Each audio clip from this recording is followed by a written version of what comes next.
Hi, kids. How are you? That's right. It's Uncle Festa. How's your dirty tits? Good? Let me ask you a question. By the way, this episode of the Nick DiPaolo Show is brought to you by AdamandEve.com. Let me ask you a question. Are you getting enough? I bet you'd love more, right? Well, AdamandEve.com wants to give you more with 10 free gifts. That's right. Cinco gifts. I'm kidding. That's DS. First, you'll get a sexy surprise for her. Second, a specially selected toy for him. And third, a little something we know you'll both enjoy. Plus, you'll get 6 full-length adult movies on DVD. And number 10, free shipping on your entire order. That's right, folks, free shipping. So what do you have to get your 10 free gifts? It's not hard. Just go to adamandeve.com and select any one item. It could be an adventurous new toy, sexy piece of lingerie, or anything you desire. Maybe a cucumber or carrot. Just enter offer code NICK at checkout, and you'll get all 10 free gifts. Go check out adamandeve.com today. Select one item and get 10. That's right, 10 free gifts, including free shipping when you enter offer code NICK. That's NICK at adamandeve.com. Do it today. You'll be happy. Your wife will be happy. Your boyfriend will be happy. Your life partner. Trust me, it's good stuff. Joe Matarese is in the house. That's right. I got up this morning and did Opie and Jimmy. And I'm like, I'll go home and I'll bang out a podcast. But halfway home, I was like, I'm tapped. And, Matarese, I called him in from the bullpen for long relief. Shows up in shorts and a T-shirt. I'm in a full tuxedo and a top hat as usual when I do my show. And Joe shows up and he's got his son Luke in tow. He sabotaged me. Rosh Hashanah. What's Rosh Hashanah got to do with you having your kid? It's schools. The Jew broads don't handle kids during the holiday? School's closed today. Oh, is that what it is? Yeah, so I have them because I didn't, Wait a minute. What schools? Jewish schools? Public schools are closed today. Are you telling me all public schools across the nation are closed or just in very Jewish New York? That's a great question. I think you should know that. You're married to a Jew broad. No, I'm not. My wife's not Jewish. I'm kidding. But I always say that because she's a psychologist. I know. You just imagine. Wait a minute. I'm confused. And how does Rosh Hashanah got anything to do with this? Well, it's a holiday. The school's closed today and tomorrow. So when my kids have days off, I have to watch my kids. What are they going to? What, to Moses Malone School? What school are they going to, the kids? My son goes to the public school in New Rochelle. Well, I grew up in Cherry Hill, New Jersey, so I can't really, I can't really compare because that's a Jewish area too. Did you have to go to school on Rosh Hashanah? You got all that off? I do a joke about that. How you have the whole month of September. I'm sorry, off. I don't have all your albums. No, I'm just an old joke. Did you have Jewish holidays off in your schools growing up? Christ, no. None of them. No. Did you go to Catholic school? We had very anti-Semitic school. They made us do extra time on the Jewish holidays. We had to do 14 hours a day. Hateful. Did you go to Catholic school, though? I did not. I just went to regular public school. And you didn't have, like, Yom Kippur and, like, just Christ, the big no. ones? We were lucky to get Patriots Day off. See, that's the thing. I mean, you're from New England. When you go, I notice when I go to New England, there's very minimal Jewish people there. It's a blue blood town, Boston. It's all blue bloods, Yeah. This is true. Marblehead. Marblehead's a rich... Burb. Yeah, it's on the water. It's internationally known, Marblehead, Massachusetts. A lot of Jewish people live in Marblehead. Well off to do, but there's a part of Marblehead called the Neck. It's out on the Neck. It's almost like an island, almost separate. It's part of Marblehead, okay? But it's all blue blood. It's all waspy blue blood. So much so they don't even let Jewish people live on the Neck. Really? At least that's what my girlfriend told me in the 80s when I was in college. I was dating a girl that lived on the Neck. On the Neck. Yes. And she told me that. Are you shitting me? What is... That's crazy. Yeah, there's probably still places like that all over. Well, let's hope so, huh? Oh, that was horrible. I'm kidding if anybody's listening that's Jewish. I have many Jewish friends. Albert Einstein, Kelly Monteith. Kelly Monteith? What did I come up with that one? David Steinberg, Modi. Very funny comedian out of the... And all the comedy club owners. And a lot of the comedy club owners. No. Oh, yeah. Yeah. Manny Dwarman. And Noam. Noam, the late Manny Dwarman. Noam is his son who owns the Comedy Cellar. That's a good segue into... Did I get everything out of the way? We'll do the plugs later on as far as the gigs. Yeah, but in a nutshell, that's why. That's why you Luke's brought here. the kid. Yeah. So once again, the Jewish people messing up my career, whether not hiring me or sabotaging me with Joe's kids. Yeah. Well, my daughter's home too. The woman that watches my daughter for daycare she matches her schedule with the teachers' schedules. So when the schools are closed, she'll close sometimes too. So I have both kids, but my daughter went to the zoo with her her sister-in-law, my sister-in-law. Which daughter. zoo? Bronx Zoo. That's funny. The Bronx. My wife went there a couple weeks ago with her. Took her mom and grandmother. Mm-hmm. I've never been, but I've been on 186 in Lenox. Close enough. It is funny when there's parts of the Bronx Zoo where you literally see a really high fence, and then you just see and you see what projects. bleachers? You see projects right on the out. They'll be like on the outskirts of the Bronx Zoo. Some of it, I can't imagine. Like if you had an apartment on one of those high floors and you're looking down at fucking giraffes. That's awesome. Wouldn't that be awesome? It's like Michael Jackson's house. It's like good way to lure the kids back to the apartment. Hey, do you like rhinos, Timmy? Let me show you. Get in your pajamas. Get on my elevator. Let me show you from the third floor window. I'm wondering. We should do a documentary about all those apartments that live in view of exotic animals. That's funny. They're probably just regular apartments. There might be a... It's not a nice area that's outside of the Bronx Zoo. That's funny. That's true, because I heard a couple animals escape, and they found a zebra stabbed to death on the Major Deegan. Graffiti all over it. They found a rhino up on blocks, missing his feet. Goodness gracious! I'm just lobbing them to you. Oh, absolutely! I'm fucking on fire. Beautiful. Still got the coffee. 8 quarts of coffee I drank this morning, and you mentioned Noam Dworman. He was at the Comedians Cookout, the 4th or 5th annual cookout here at the DiPaolo pad. And Joe Matarese brought his lovely wife, Stephanie. She's, I tell you, your wife's brainy and gorgeous. Seriously, Joe's got a very hot wife. Still has her figure from high school. It's funny. Like I was just thinking when we were at you mentioned that to me at the cookout. I did. And you mentioned it in a way that I'm like, if I have a feeling like he would try to fuck my wife. That I would try? It was like a little like... No, I would never do that to a friend. It was a little like... If you gave me a reason. If you spilled a Heineken on my rug, I might have went after her. I started to get I have barely a little bit of that Jake LaMotta jealousy in my head. Look, I don't have a lot of it. I laugh usually. I have none of it. I don't know what to say when people compliment your wife. I said thank you like I had something to do with it. Well, it's a compliment to you. I don't like when people go, there's a great scene. I wish I knew we were talking about it. I would have pulled it up. But there's a great scene in, oh my God, it's like I have mental illness. Give me the actors. I'll know the movie. I don't even know the actors. You know who...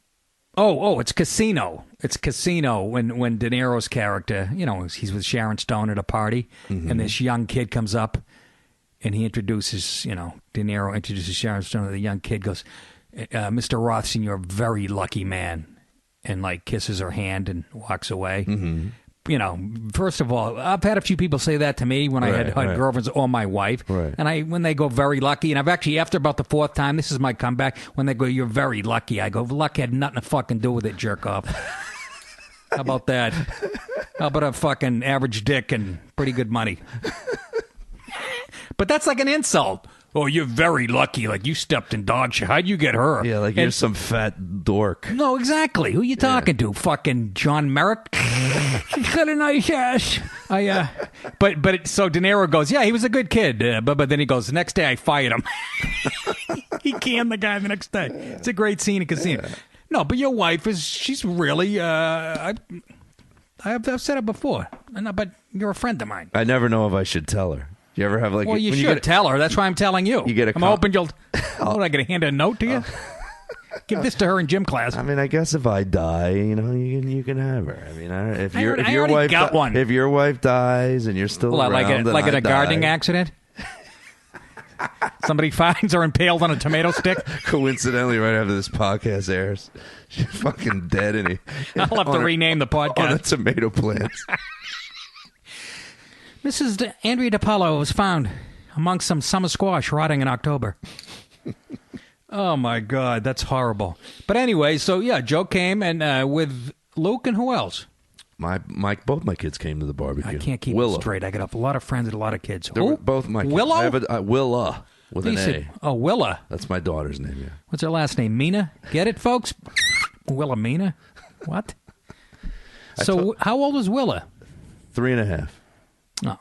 I told you a comic, actually. It was just too soon to make a joke like that. Some comic. And you know him. I'll tell you the name after I tell you said it. Too soon after what? My daughter was born like 2 days before that, and he goes, "Congratulations, what did you name her?" And I said, Willa. And he just paused, and he goes, Will, so guys are going to be saying, Will, you suck my dick. She was 2 much days better old. than what I just said. 2 days old. Too soon? 2 days old's too soon. I think it actually works in reverse. That's the only appropriate time to make a joke like that. Because the baby's it's a baby. Exactly. Okay. And you know she's not going to be sucking dick till she's like in fourth grade. That's horrible, Nick. Who said that? Johnny Lampert. That's the funniest thing that ever came out of his mouth. Are you sure it was Lambert? It was Lampert. Are you sure? I swear to God. Johnny Lampert. Did he really say Johnny that? Lampert, every time I come to do your podcast, he goes, just, slip my name in and tell him I'm doing well. Tell him I'm doing well. I want to see what he says. He's always such an insecure. I want to see what he says. Drop it in. John, I hope you're doing well. Johnny. He manages comedians. I know he does. That's terrific. Drop it in. And I'm teaching driving school. This is Johnny Lambert. This is the most insecure guy. This is like years after I met him. I mean, we're up like we're grown men now. We're in our 30s. He comes out to me, he goes, "Hey, Nick, what do you bench?" What the fuck? Are we in gym class in 8th grade? What do you bench? He always used to go, you and I kind of the same, like... husky, yeah. Strong in the shoulders. I couldn't believe he asked me that. I tell everybody that story. What do you bench? I can hear him saying that. What do you bench? Last time somebody asked that, it was like 1974. The thing I like most about Johnny Lampert, and people that are listening are probably going, who the fuck is that? Well, he's a comic that we know, but who went into, the management end. Management, and he books a lot of private gigs, bands and everything. Like he's booked. Yeah. He's booked Madonna. We call it he wanted selling me to tell out. you that he's booked Madonna before for No, like he a private hasn't. event. I'm telling you. No, he hasn't. He's booked Madonna. No, he hasn't. I'm telling you. Madonna from what? New Rochelle? Madonna Bazzolini? Stevenson? Yeah, Madonna Stevenson. Is you serious? Yeah, he does a lot of that Johnny- middleman booking. Middle what? Like I Middleman call booking? it like a middleman. Like they come to him and then he gets them from That's their damn agency. good. Yeah. Well, I congratulate him on that. He's very good at it. Are you sure it's the Madonna that we know? Yeah, he's booked a lot of those guys. Well, now where he booked her into what? Like a funny bone in Tampa? He just Good going for Lambert. I'm happy for John. It's funny because I don't want to segue out of your barbecue, but I went to the U.S. Open last week.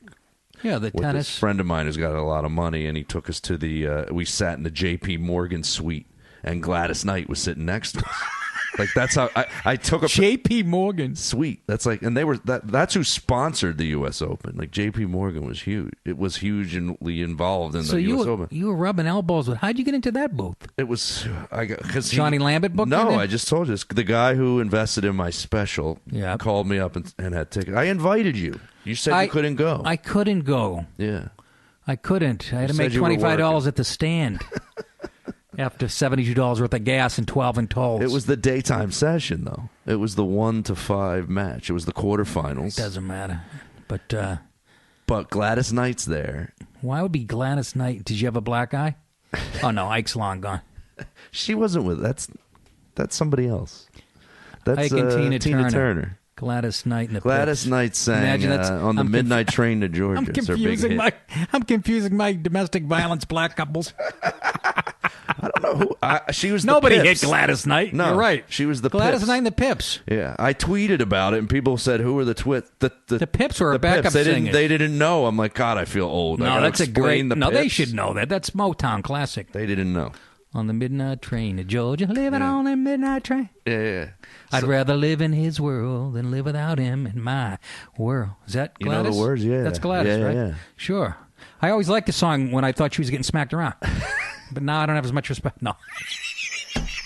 What was the reason? And I'm fucking losing it. What was the reason I just brought up the guy who Because you're in the J.P. Morgan booth. Johnny Lambert booked Madonna. because Johnny told me he's booked Gladys Knight before. That's how it connects. Well, Johnny, he's making more money than me. I know exactly what she got paid to do, like somebody's backyard. Like, you're not going to tell us right now? We're hanging on it.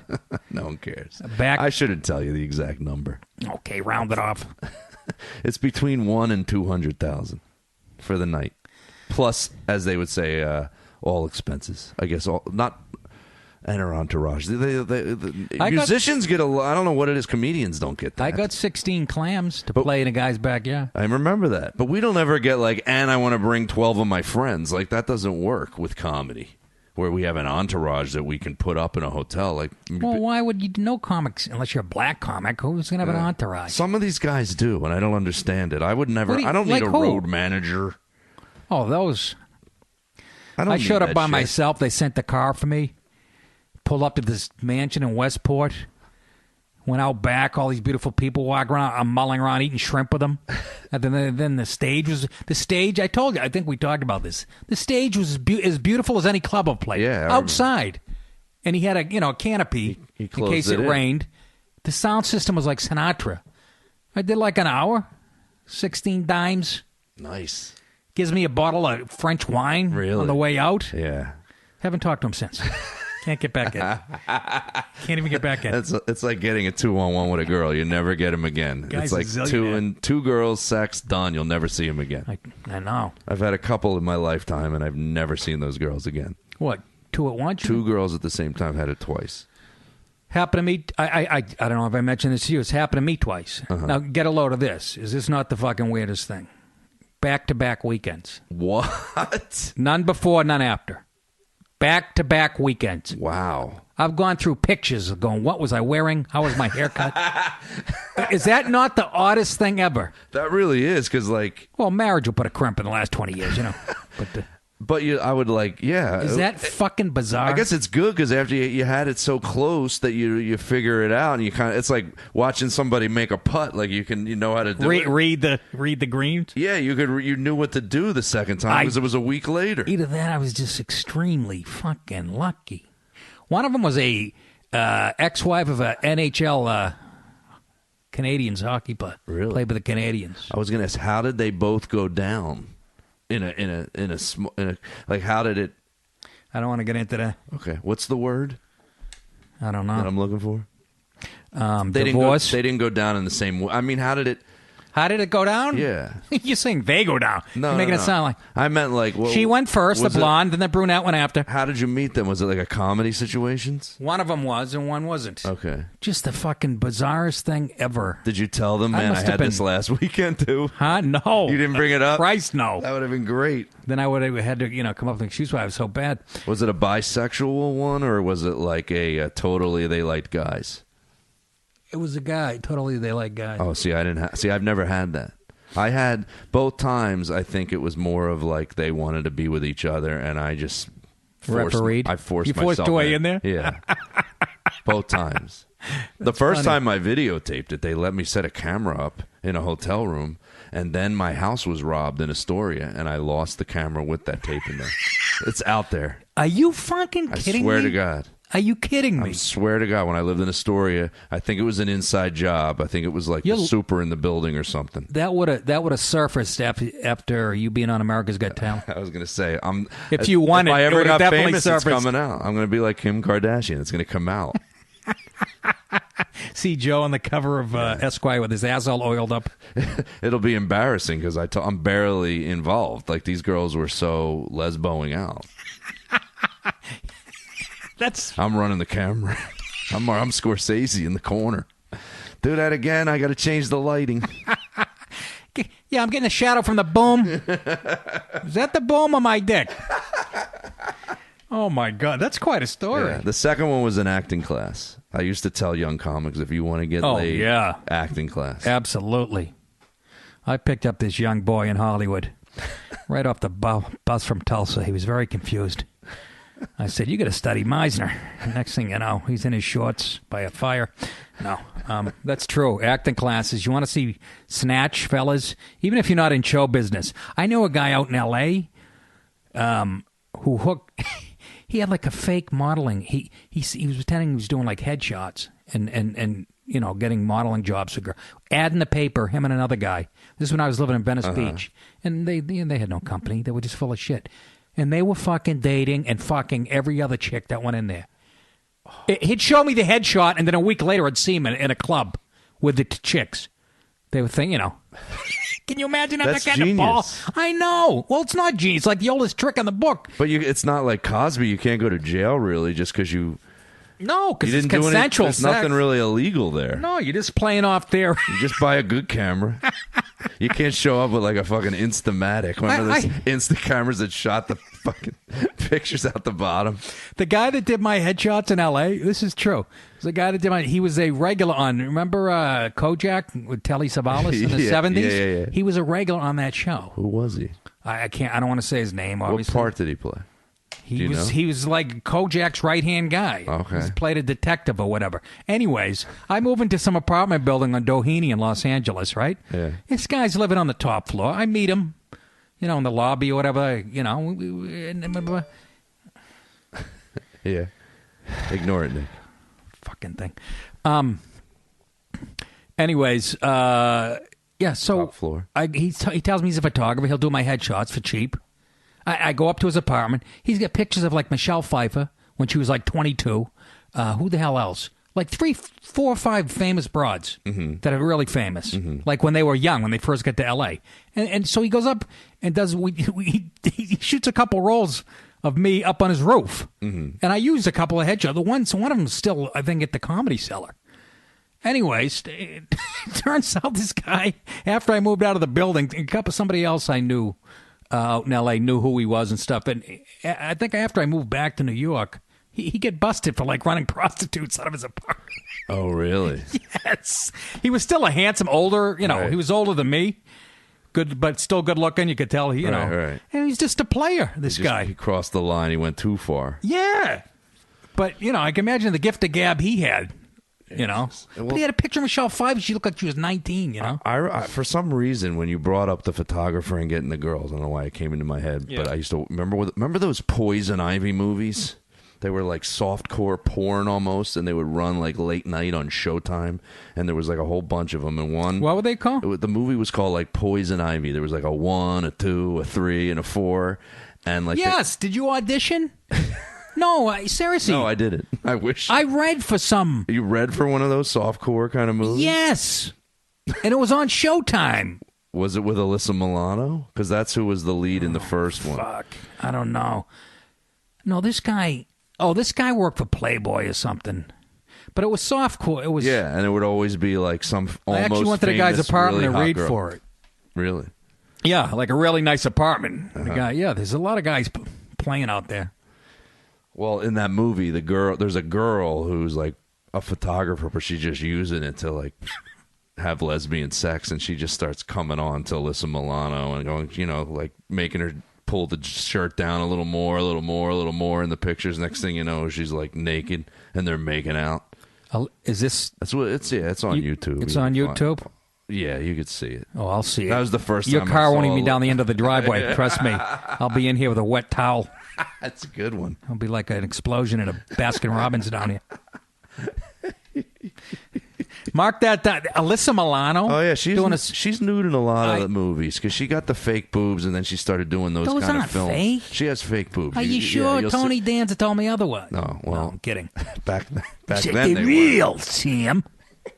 Angela. What am I doing? Trying to do an impression of the greatest Angela? impressionist on the East Coast. Mona was Angela. who was Mona? Was that the mother of the? He was the. Mona think was of the premise of that show. He was. Yeah, like I've been trying to forget it. He's the maid, right? Yeah, He's the male maid. Yeah. Proving once again emasculation of men on sitcoms has been going on forever. That is one of the big... I got to go to his house, I had a deal with his production company. Did you really? Yeah, I'm sitting on his couch drinking Heinekens with him. Was he cool? He was as cool as they come. That's good. He's a tough guy, Well, it's good that you said that because I witnessed him once being interviewed, and I thought Tony Danza was a douche. Because you know that you know because you're a sports fan that Michael Kay on the Yes Network. Yeah, he I met interviews him. A lot of people. Yep. He's like he's the Yankees announcer or whatever. He's in. I did warm up for like 2 episodes of that, and one was Herschel Walker and another was Tony Danza. So I would stay and watch the interview because I had only Yeah. two jobs in, you're still interested in the interview. Probably after you do about 5, you're like, this is so boring. I can leave. My first Letterman, Tony Danza, was the other guest. Was he? So what happened? So Tony Danza was getting interviewed, and I noticed he was very much like where you were talking about Lampert coming across insecure. Yeah. He came across insecure because every time they went to commercial, he'd start talking about himself even more. And I was like, dude, you're being interviewed for an hour and a half straight from birth to where you are now, and you got to talk about yourself even more during the commercials. He came across to me so douchey. Really? Yeah. I didn't get that at Maybe all. because I watched Herschel Walker first. Yeah, Mr. earlier, Humble. and he was so Soft-spoken such and a humble. gentleman. Yeah, Yeah. And a bit of a girl. yeah. I'm He's kidding. he had that book that he wrote. He has weird. I was kidding. That was a total no, joke. not a girl, but he has weird. What's his thing? Who, Herschel? Herschel has like a. He used to stutter. I think he's sophisticated. Not. I almost said Autistic? Not autistic. Sophisticated. No, like Sophisticated. multiple personalities. Like what's that Schizophrenic. called? Schizophrenic. He has or is it bipolar, you're thinking? No, he's I think schizophrenic? I think you're right. Yeah, and he said did mention that. Yeah, he mentioned like he would go into a whole other people when he would play football, and he would be this guy. And Yeah, then he would right be after he fumbled, he go, "That wasn't me. That was my alter ego, Kevin." that was Kevin.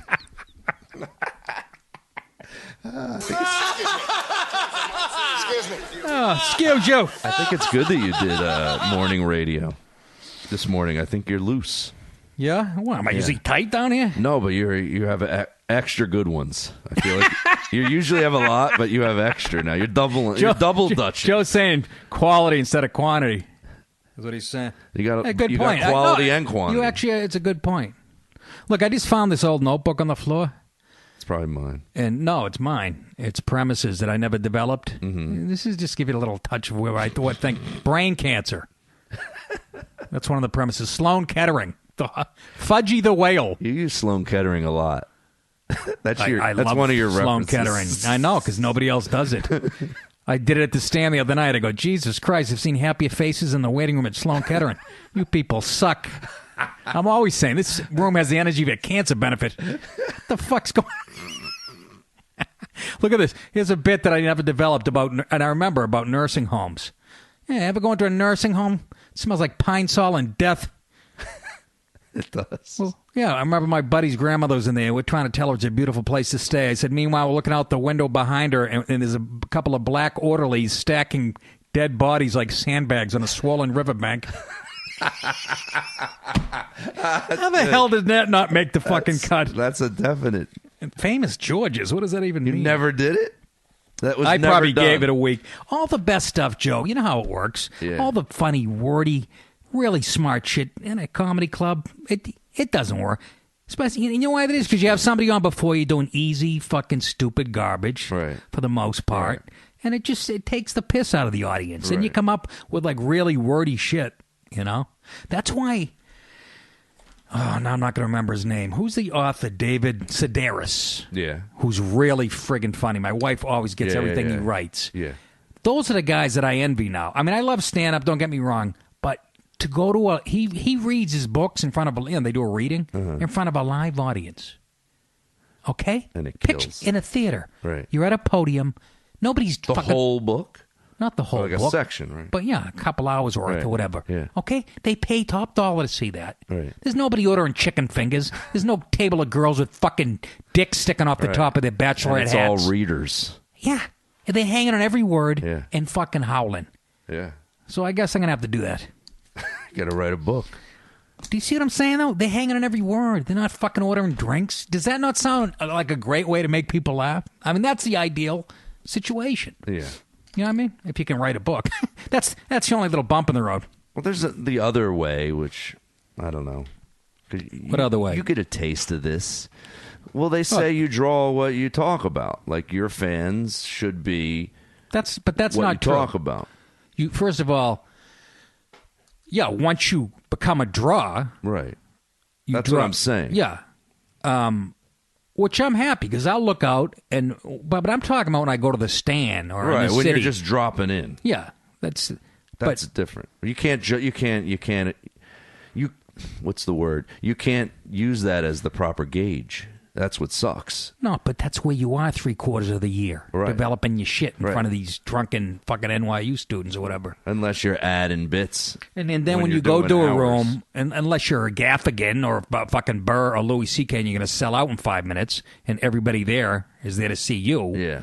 You know, when you do your headlining the Funny Bone in Denver, you're still going to get that table of fucking drunken broads. Yeah. Half the crowd might be there to see you. Yeah, you're going to always there could always be the bad table. And that's on me for not being famous enough. But that's why, again, I'm going to sell Coke to school children.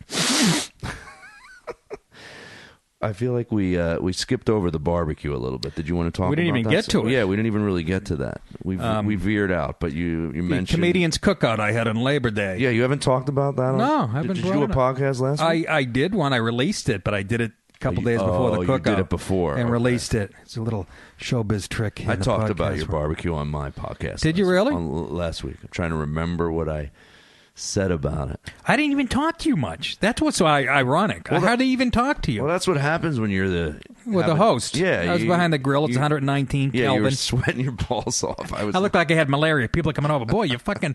Look at a guy that had Hep C and he's working at McDonald's. It's just sweat was gushing. It was a hot day. It was like I was cooking my balls off like I was hosting the Chew.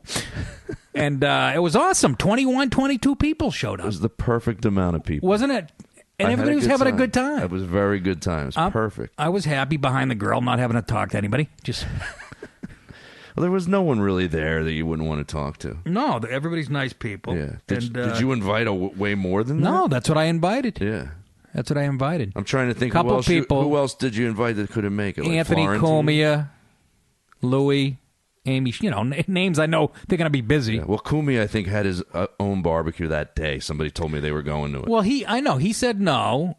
But then Keith, his guy, or I should say Keith said we can't make it. But then Keith texted me a week later saying Anthony just said on air on Anthony's podcast that he's coming to your barbecue. So I had him down for a yes. But I bet... He probably forgot his barbecue was the same day. Probably had strippers and shit. I'm over here playing with Gnome's kids. Get in the paddle boat, Timmy. Fucking. I mean, you cut to Anthony's house. There's a Filipino girl peeing in the pool. They're all laughing. My wife loved your house, by the way. That was her first time seeing it. I've been telling her. And my son's like, is Nick rich? I'm like, yeah, he does well. He goes, I'm not rich. Is he rich? And I do fair to middling. It's funny. He goes, how much does he make? He'll ask like specific questions. He's at this age now where he'll start to like be curious about money. Yeah, that Rosh Hashanah thing's getting to him. How much? What's his basement Luke like? Said that? Yeah. What's his basement like? What's he got down there? A bunch of dead kids. Is that what he said? How much? Yeah. How much does he make? I fucking love when kids do that. Yeah. How much does he make? What are you talking about? Your house is a giant, beautiful.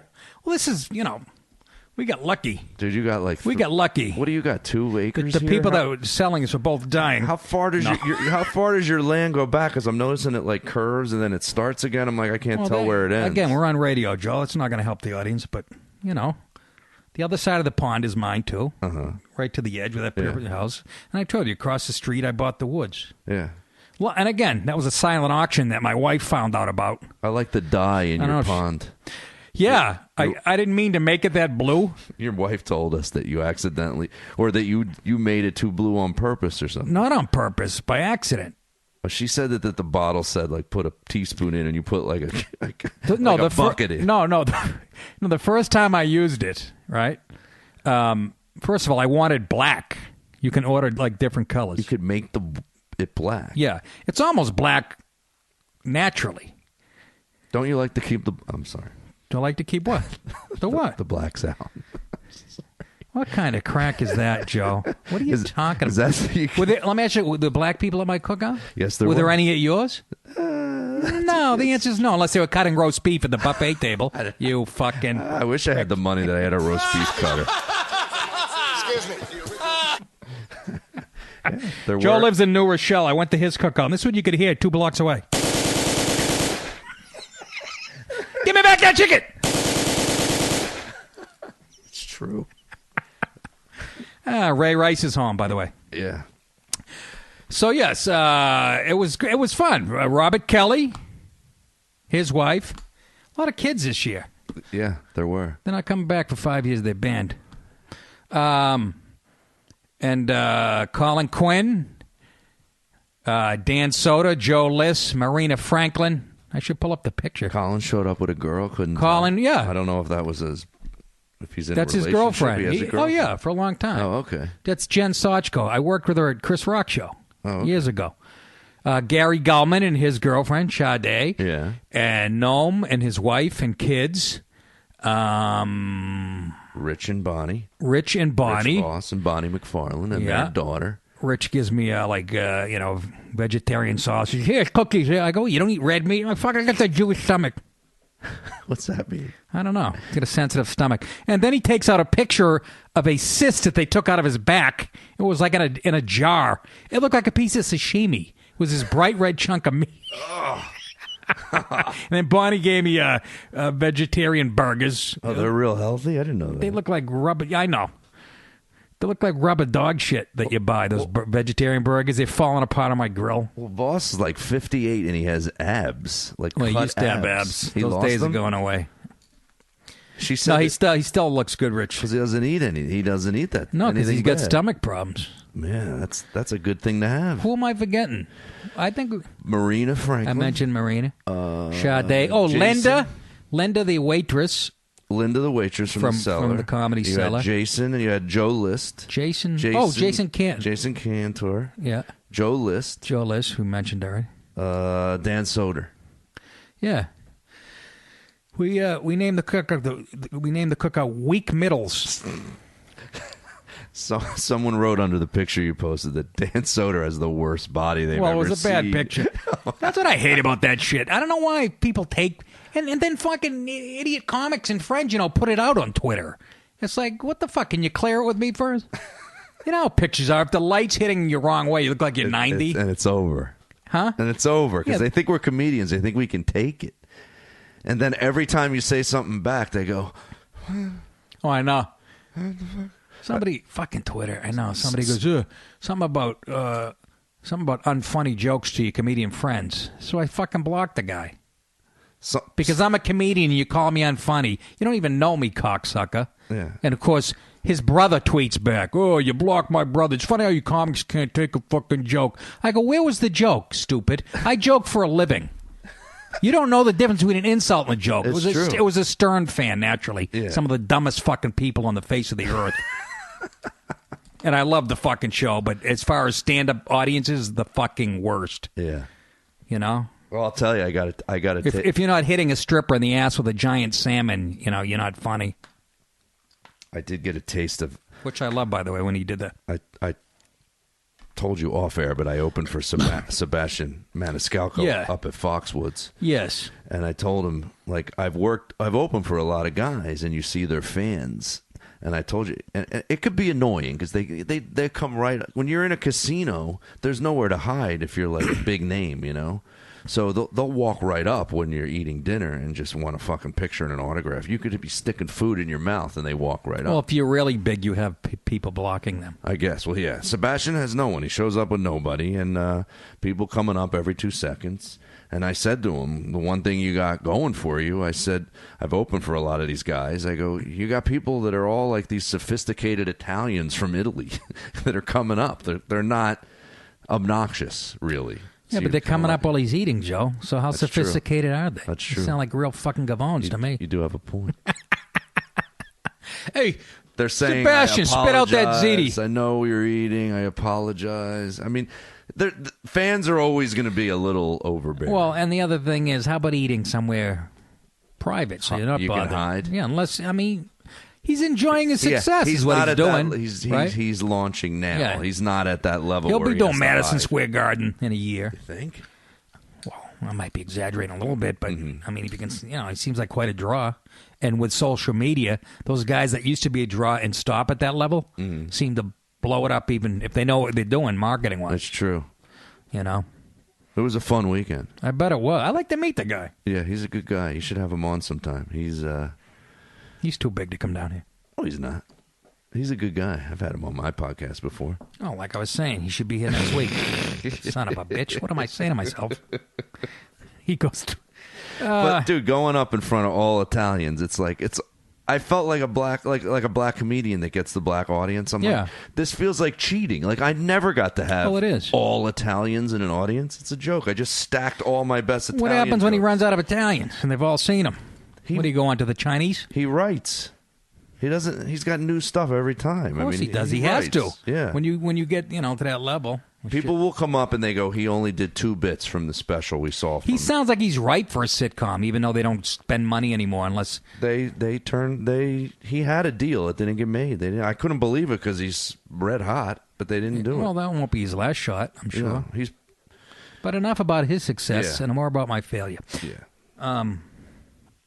The hell else?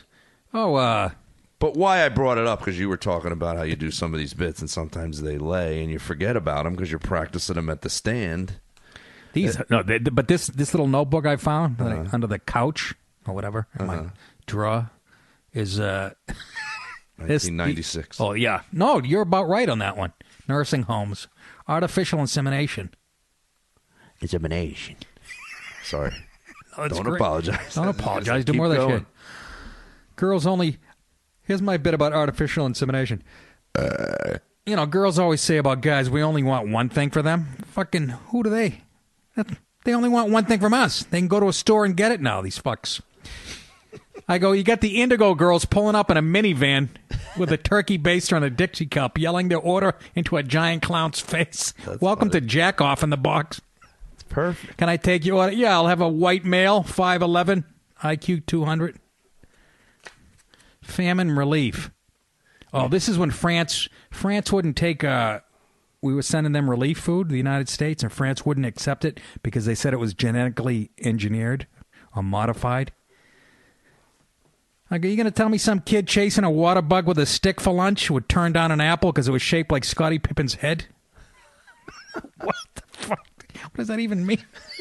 I love your references. They're great. Any reason why you're not wearing a seatbelt? Oh, this actually made it onto my special. Yeah, I've been driving since I was 16, and now I'm 40, and I've yet to go through the windshield.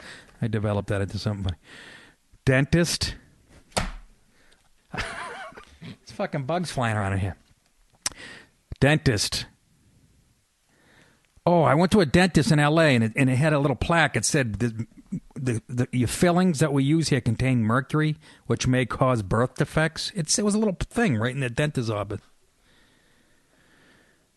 And I'm like, yeah, the next time I go back to the dentist, you bring your kid back like 10 years later, and the dog's like, kids. What is it? The dentist goes, you can open your mouth, and the kid's like, which one? Because he's got 2 heads or something. The fuck? There's more to that. You should be able to sell your old notebooks like guys can sell like all their old records. You just you just show up with comedy notebooks.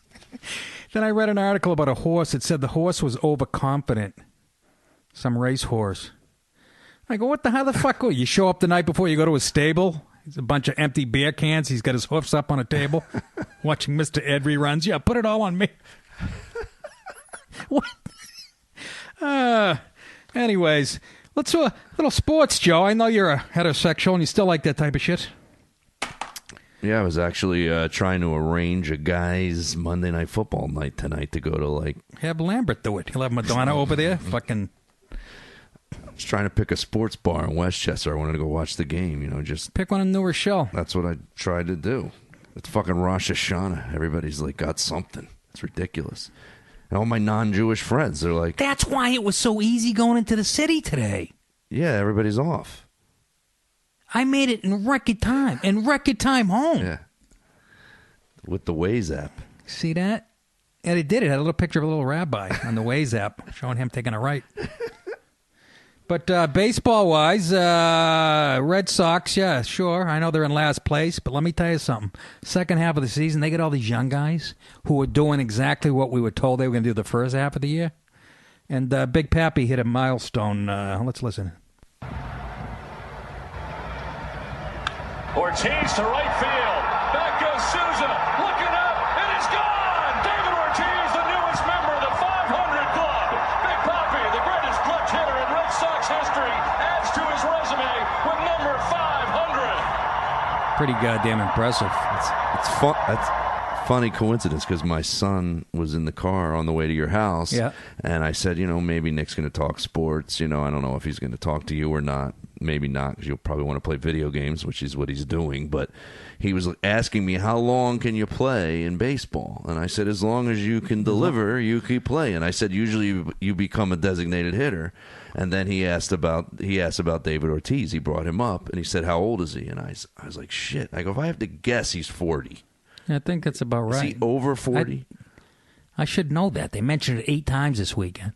I know. I thought you would have known if he's. I think that's about right. He still DHs. Yeah. How long's he been the DH? Oh, forever.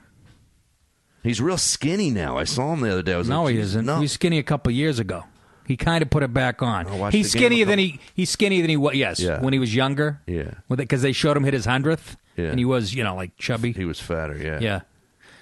500 homers. I didn't Yeah, realize. and he was at no that juice. milestone. Somebody did a whole article, and it wasn't a Boston writer. Somebody did a whole saying how it's unfair to Big Papi because he's getting lumped into these steroid guys. And most of the guys on the list that hit 500 in the Yeah. last 10 years In the last 10 years, yeah. are Forget getting it. and he's sort of getting thrown into it. And his name, he's never. I was going to say, how far down on the list of all-time home runs is 500?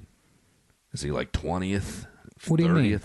He's 27th all time. All-time, 27. Yeah. Okay. Which is unbelievable when you think of the thousands and tens of thousands of guys who play Major League Baseball. Right? I always think of Mike Schmidt because I'm a Philly guy. Yeah, Schmidt, he had in the 500 amazing. something. Yeah. Amazing. Because my son was asking me, that's why I told you off the air, we were talking about gambling on sports. My son asked me who my favorite baseball player of all time, any team. And you said? And I actually said, I go, Jesus, it might be Pete Rose. I said, I might say Pete Rose. I said, and I started explaining to him why he's kicked out of baseball. Yeah. But I said, I just loved Pete Rose. I don't know. He was I have fucking to fun. love Charlie Hustle. Who was your favorite? My favorite player of all time? Baseball. And I'm going to surprise the hell out of you with this. And it has nothing to do with personality. It's just the way he played. Right. And Well, that's why I like Pete Rose, Yeah. the way he played. Ricky Henderson. Ricky Henderson.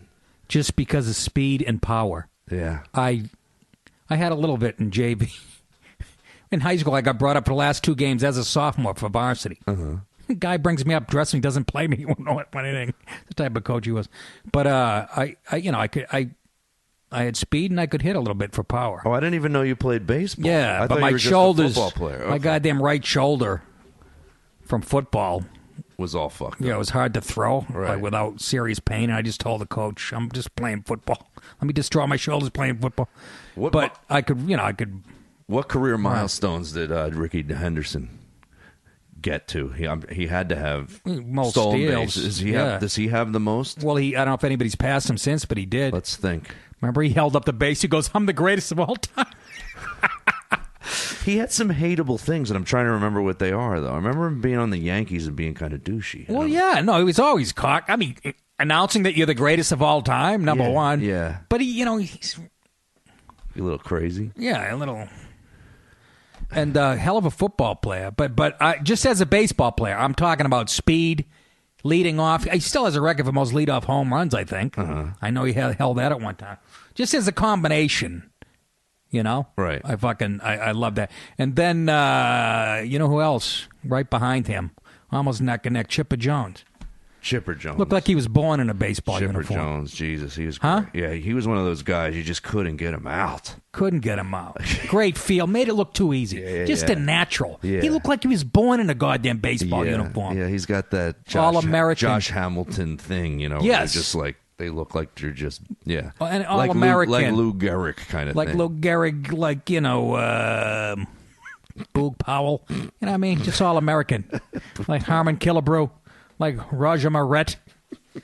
You know, all Americans. Louis Tiant. Louis Tiant. No, my wife was watching and he's on the Mets now, is Bartona Colon, who I love. My wife goes, he's an athlete? I go, it's unbelievable. I go, And a good he's one. having a great season. I go, the guy looks like a mess. They had to check his piss, too. Jesus, he's He's there's turning no- 52 on Wednesday. There's no muscle. He's just like a fat guy. I know, but always liked him. And he never gets mad at the umps. You ever notice? No. He'll throw him right down the middle. The guy will call it a ball. He never loses his temper. Yeah. He just like he's having a good time. Yeah. And I've seen the last couple of weeks, he's got like 3 hits. Oh, yeah, he's been hitting. I noticed that, too. I just love that guy. He doesn't look like an athlete. I just fucking love that guy. Yeah. But, I'd like to see that because the Phillies are so out of it. Your Red Sox are so out of it. Who would you like to see win the World Series this year? Can you root Mets? Yeah, I can. Actually, I'm kind of a closet Underdog. I never hated a team more than after 1986 in the Mets. They were so arrogant. I hated them for years. Right. But I told this before. Then I moved to Astoria, Queens. Piazza just happened to be on the team. A subway was 8 minutes away to the Shea Stadium. Oh, you went to a so lot I of would, games? yeah, I'd pop up there when I was bored, and and I kind of became kind of quiet. And they've had, Secretly. yeah, I mean they've been so snake bitten the last 10 years, and I think this manager is really Collins doesn't get enough. Terry Collins doesn't get enough credit, and boy, they're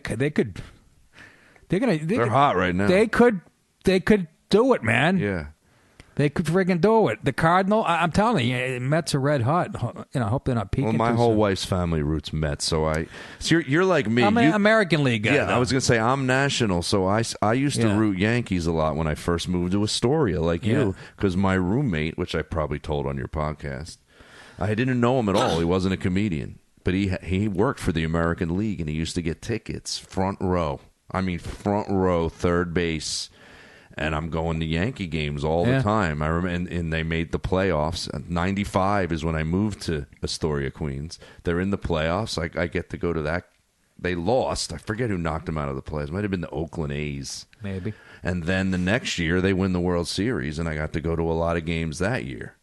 So I started to become a real Yankee fan. And even my brother, who's from Philly, he started becoming a Yankee fan. Don't do that, though. That's like joining the evil. He's not anymore, though. But there was a time I brought my son. Not my son. My brother's 9 years younger. It feels like he's my son. I brought him to his first Yankee game, and it was the first Yankee game my brother ever went to was when Dwight Gooden pitched a no-hitter.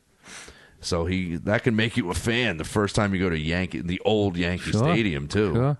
You see a no-hitter. Wasn't it a perfect game? No, he didn't Just throw a no-hitter. perfect game. No-hitter. Who is going to be? Toronto is scary. There's a lot of good teams. Toronto is scary offensively. I'm excited about the Sox next year, though. All these young guys are just all of a sudden hitting the piss out of the ball. But yeah, Toronto. I don't know who's in the Central. I'm clueless until the playoffs start, and then I start watching. When your team is so far out, like the Phillies, Yeah, no. I just start falling off. I start waiting for football to start. Well, and it did start, folks. Which is why I'm meeting the Eagles play the Falcons tonight. Monday Tonight, night, Eagles, Falcons, and again, I'm an NFL fan. I'm always, but college football is my thing. Yeah. and I've been an NFL fan forever. I sort of grew out of. I just get tired of. I don't know. It's become, But the game last night, Giants Dallas, unbelievable, exciting. But my point is, if you follow college football and you know who the teams are, you can pick. There's 300 games on a Saturday, right? Yeah. You can pick and guarantee yourself. When you see Michigan State and Oregon number 7 versus number 5, right? It's gonna be a fucking game. It's gonna be a killer game. It's never a blowout. It's never. I watched, and I know how to pick them now. I haven't seen a bad game. The first game I watched this year was BYU at Nebraska. I'm like, how is that going to be a bad game? BYU plays everybody tough at Nebraska. That ends on a Hail Mary for BYU quarterback. Throws a Hail Mary. The guy catches. I think he's a freshman. Their quarterback. Yeah, they win the game on a Hail Mary. So listen to this. Yeah, you do see that more in college. So I'm watching BYU again, right? This week. Where's all the That's why I need a fucking. I have the whole schedule here. Who the hell is fucking BYU? Oh, Boise State. How many weeks in are they? I'm so clueless. I don't watch like the college second. This football, is but like the you're exciting me. You're making me want to watch it. What are they? This is the second week. Second week. Yeah, and they're That's what I playing thought. second or third, whatever. They're playing Boise State, who I love. That might be my favorite college team, Boise State. Boise State. Yeah, nobody takes them serious, and they beat Oklahoma like in the fucking Orange Bowl a few years ago, and really put them on the map. Now they're in the top 20. They're ranked in the top 20. So they're playing BYU. I'm like, how is this going to be a fucking bad game? Right. Okay, this is how this one ends. Again, reminding you, BYU ends it on a Hail Mary. This is this week. The same against, team the next week. Against Boise State. Last week was his long. And that is Magnum is the quarterback. Bronco Mendenhall and his staff. 4th down and 7 right here. Here's the game, 4th and 7. Same quarterback from last week. From what yard line? Midfield? Yeah. A little closer, but... Pressure from behind. Mangum flips it into the end zone. We've seen this before. Touchdown, BYU! I pulled it off YouTube. It's some stupid sound effect. Does it again. He says flips it. Does it again. He didn't flip it. He fucking said flipped it. I know he did. Like he dished it. I know. Bad call. Threw a bomb? Threw a fucking bomb. Threw a bomb. This guy just... And there was 4 defensive backs around this and guy. He just jumps over everybody and catches. They just banged into each other and fell down. He's backpedaling. It lands right in his... 2 weeks. So I picked that game. And the other game, I said, I think I'll watch Notre Dame and Virginia. Because it's at Virginia, right? It's their open. I go, that'll be. You record all these games, don't you? Because you yes, work on I'm doing Saturday nights. Exactly. I'm doing shit, or I'm doing shit during the day. Right. You know? And here's how this one ended. Notre Dame, Virginia. Virginia's unranked. Notre Dame's in the top, whatever.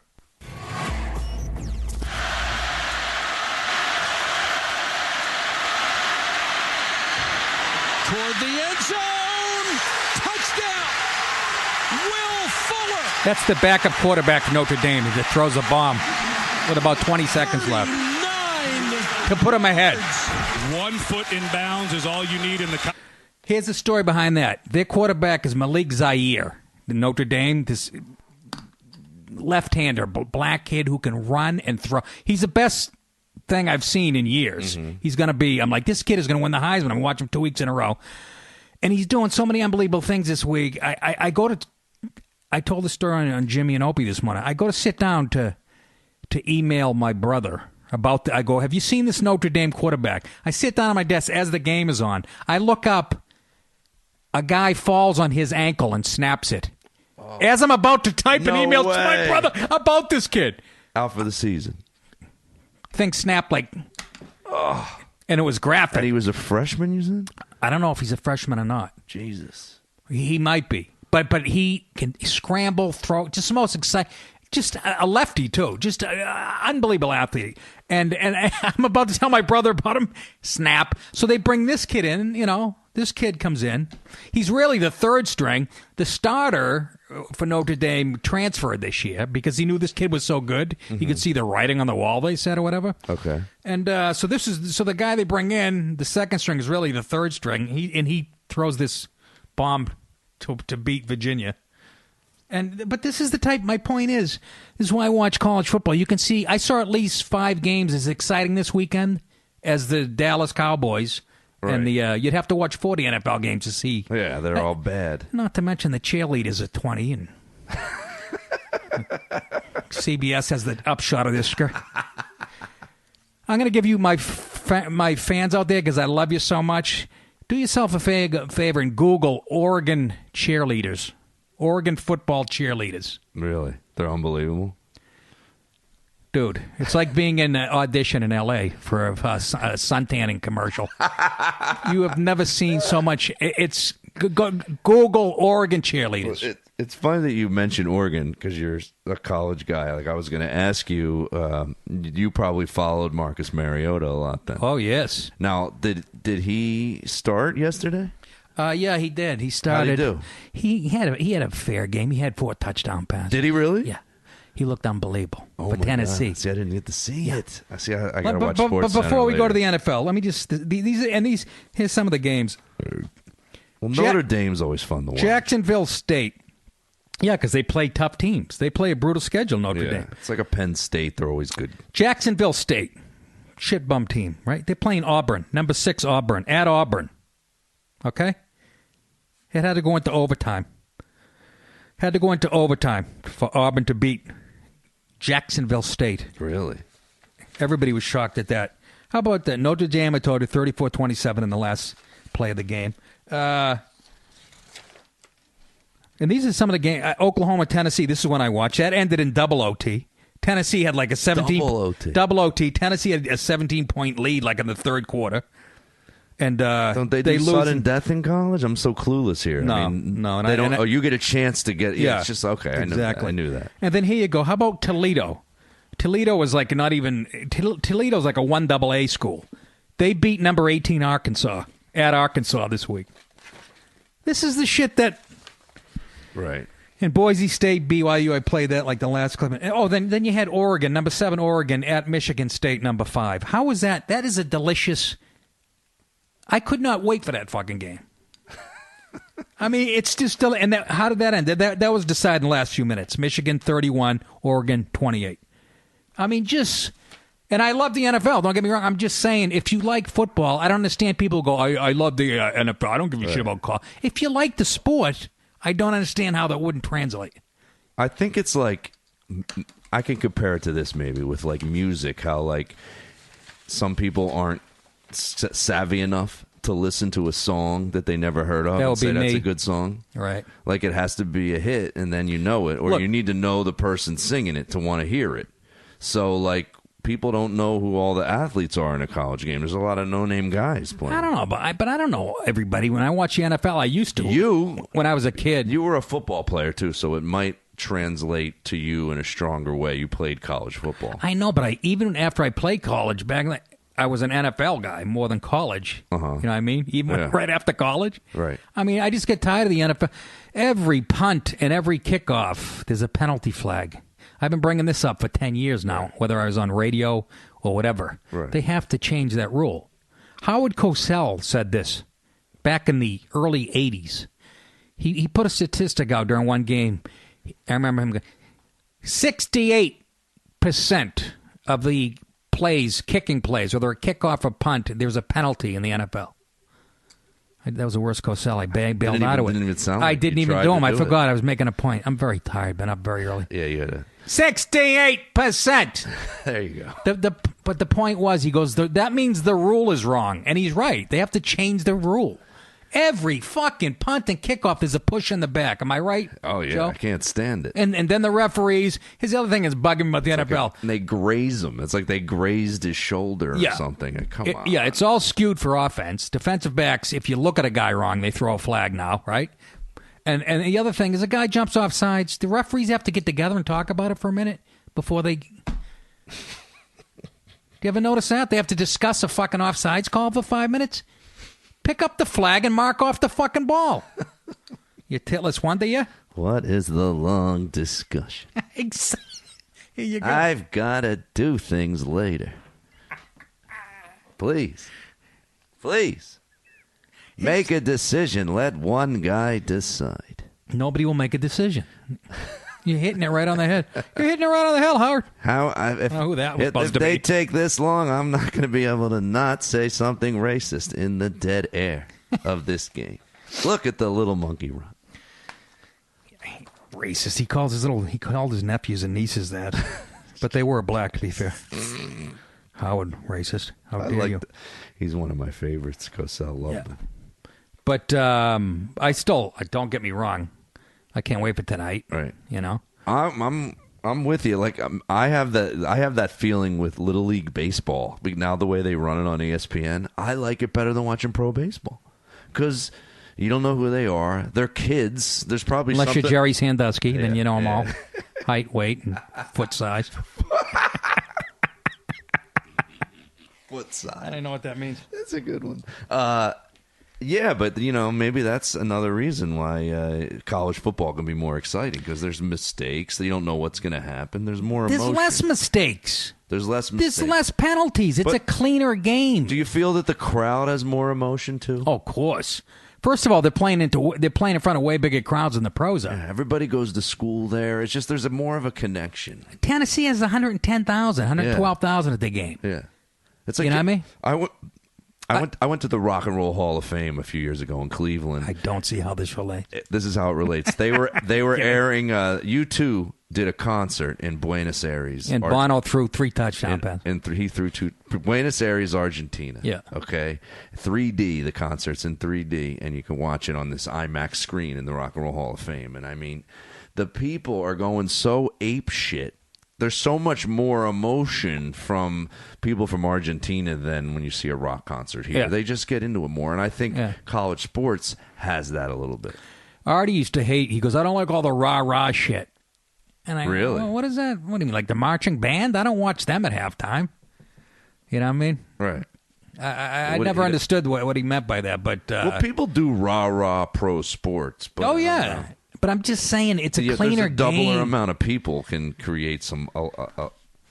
No, absolutely. But my other point is, who do you think's trying harder? Somebody who wants to be in the NFL someday, or somebody who's making $1 zillion and doesn't matter if they get beat 40-0? Well, that too. And as a fan watching, you're going, this guy's. He's trying to make it. He's trying to make the pros. And This is most fun of to them watch. do make it. That's what my other point. I used to say, you wouldn't have loved to seen Lawrence Taylor when he was 20 years old in his physical peak in college. Yeah. You know what I mean? That's who you're looking at.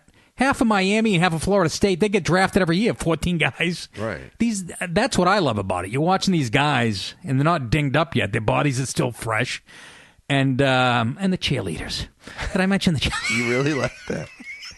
Oregon, folks. OregonCheerleaders.com. I think of you every time I go to the Starbucks by my house because it's next to the all-girls private high school. Oh, that's too young. I'm not that sick. No, you are. Bullshit. You came to my house. You said a couple middle schools. You said you had a stiff neck because you couldn't stop turning your neck when you were driving by the. There was a joke. There was nobody out there. No, there are. I'm saying it as a fact. I'm standing in the Starbucks. Fucking smash his fucking face in. It's fucking 12. I don't know. All right. You want to plug some gigs? I sound like a pedophile now. We got your kid upstairs. He's probably taking a dump behind my couch. Kid's got my fucking phone with my dates in it. Where am I this weekend? Probably in your kitchen being yelled at by your doing wife. Some private gig in Buffalo. I'm not going to promote that. Go to Joe. You're not? The people want to hear about it. They can't go to it anyway. All right. Go to joematarese.com. Follow me on Twitter at @TheJoeMatarese. Follow me on Facebook at @TheJoeMatarese. And listen to the Fixing Joe podcast. If you like Nick and I together, you can hear my podcast with just me or whoever my guests are, and Nick's on that one a lot too. So go check it out on joematarese.com. It's on iTunes and all the same places your podcast Jesus is fucking on. Christ, we heard you. What are you kidding me? Is that a long plug? Wayne Newton doesn't have that many plugs. joematarese.com. I'll be at Uncle Skidmark's in Buffalo, and then Kenny G's in Denver. I'll be in Magooby's Joke House next month, and I'll also be at the Laughing Skull in Atlanta. I'm doing Tit Twisters in Twisters. Sacramento. I'll be at Laugh Boston this weekend. Thursday, Friday, and Saturday. Come out and see me, my hometown. It's always a great time. The following weekend, the 25th and 26th, I'll be at Governor's in Levittown. And the big one, folks, and please come out to see, because I want to do this theater many times, the Gramercy Theater in New York City on October 17th. It's a Saturday night. I'll be in rare form because I've been on vacation the week before and be very rusty, and that's when I'm at my funniest when shit doesn't fly right. You'll want to see that. End up getting in a wrestling match with some fat chick. What else? Couple of benefits also. Sports Haven in New Haven, Connecticut on the 24th of October. That's enough plugs. Joey, thank you so much. Thanks for having me. And I think we touched on it all, didn't we? Yep. I don't know. I thought I had something else. I always do this. Thought you had something else after the plugs? Yeah. Like what? I don't know. Some sort of nice little summarizing I all had music? something else I wanted to... Oh, here it is. Have a good... Fuck you! Fuck you! Fuck you! Nice, sweet way to end it. Here's me and my mother getting in a fight at my sister's birthday party. To the boss here. Good. Maybe someone will smack some goddamn sense into him. Great, my own mother. Fuck you, you fucking whore. All right, kids, that's it. Have yourselves a good day. We'll talk to you soon. I love you for helping me to construct of my life, not a tavern, but a temple. Fuck you! Fuck you! I love you because you have done so much to make me happy. You have done it without a word, without a touch, without a sign. You have done it by just being yourself. Perhaps, after all, that is what love means. And that is why I love you. Good day, everybody.